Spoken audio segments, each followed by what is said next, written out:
Hi and welcome back to my channel. This is May and you're watching MaeSomething Creates.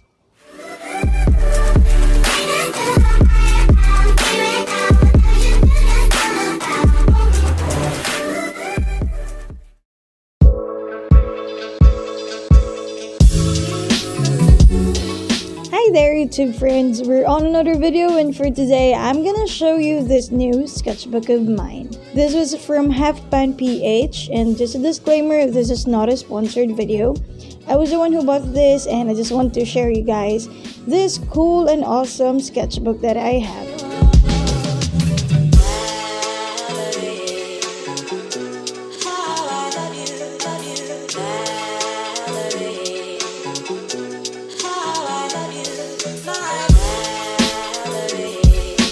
I actually thought of creating a series of the artworks that I'm going to paint in this sketchbook and some other art studies. And as we start, let me tell you first the specification of this watercolor journal. Yes, some calls this watercolor journal, but I prefer calling this sketchbook.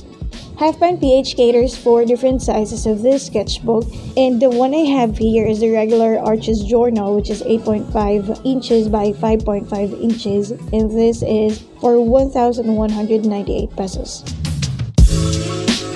I decided to paint at the back portion of the cover so I can utilize all the pages of this sketchbook. What I'm going to paint is just a random portrait, and I also got inspired with this Halfpan PH logo with this spiral thingy or a vintage coil. Yeah, since I've got inspired with that one, I'll be painting a vintage frame with some holes in it. So let's just incorporate that on the painting and let's see how it goes.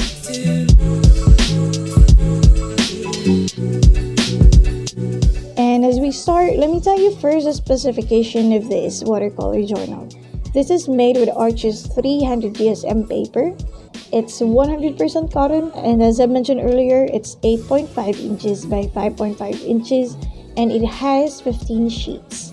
Since we can also use the back part of the paper, it gives us 30 pages in total.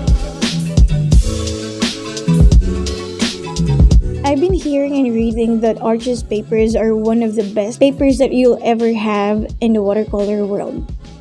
That's actually the reason why I immediately purchased this one, because I really want to try painting on an Arches paper.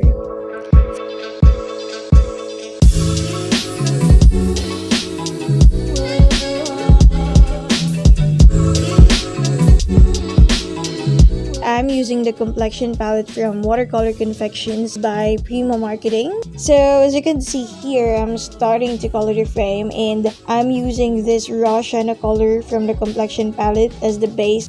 This will be the lightest color of the frame, then afterwards we'll just be adding darker shades to give life to the frame. The darker shades give depth and definition to our painting so it won't look dull and pale. And by the way, I'm not a professional painter or a watercolorist. I'm just giving out points to those things that I already knew. And these are all based from my practices and experiences in painting using watercolors. So if you have any questions, you can just drop it down below the comment section or send me a PM or a DM. For the skin tone, I'm still using the raw sienna color. Then I'm just adding some pigments of purple and red, and some sort of green colors, which I got from the other palette that I have, which is the Sanyale palette. So some will wonder why there are purples and greens. If you'll have a look on the skin, it's actually not plain flesh or what others call light brown or just brown for those morena colors. So if you'll have a closer look, you'll notice that there's still some sort of green, pinkish, reddish color on our skin, not just the plain brown or plain flesh that we all know when we're just a kid.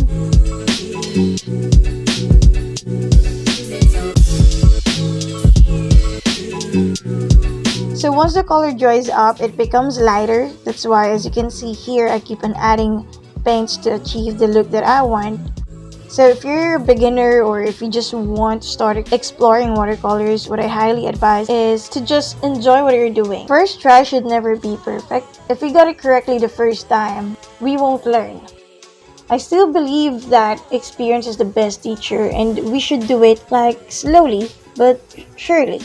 You can just play with the colors. I mean, not in the term that you're gonna destroy or gonna mix all the colors just to play with it. It's like, for example, you saw a flower and then you want to paint it, and what you can see in the naked eye is just color red. You can actually explore other colors aside from red. Instead of just red, you can add browns, you can add yellows. So that would be this part that is highlighted, and there's this part that has the shadows. And also in this modern world, most of the things can now be found on YouTube or on other social media platforms.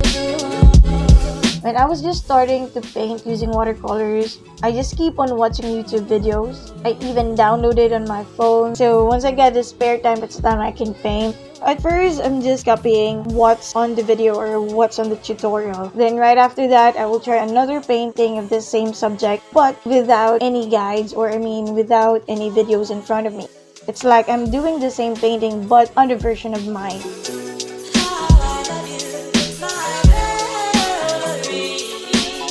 So we're actually almost done with the painting, and as you can see here, I'm applying some glittery watercolors. So these are from Fine Tech, and I also bought this from ArtNebula. I just want to make some shine effect on the frame itself, and also just add some highlights on our portrait.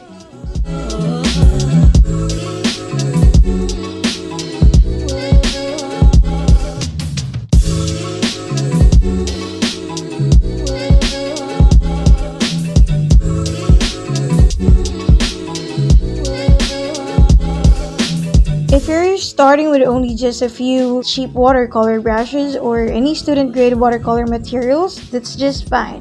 You don't need to have these expensive materials yet. What you need first is just the passion to learn and to familiarize yourself with the techniques of watercoloring. But if you do have the money, then go for it. That's also just fine.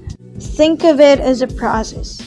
I even just started with a cheap local brand of watercolors, and I just used the brush that is included in that palette. When it comes to the paper, you can also start with some sheets of watercolor papers that are being sold at your local art store or a national bookstore. You'll just have to make sure that the paper is 200 GSM and up.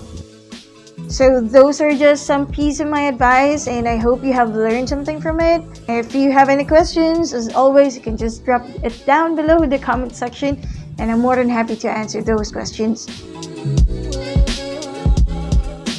And yeah, we're done with another painting, and if you guys want to suggest anything that you want me to paint, you can just leave it on the comment box. And by the way, please know that our free portrait giveaway is still ongoing, and the winners will be announced at the end of this month.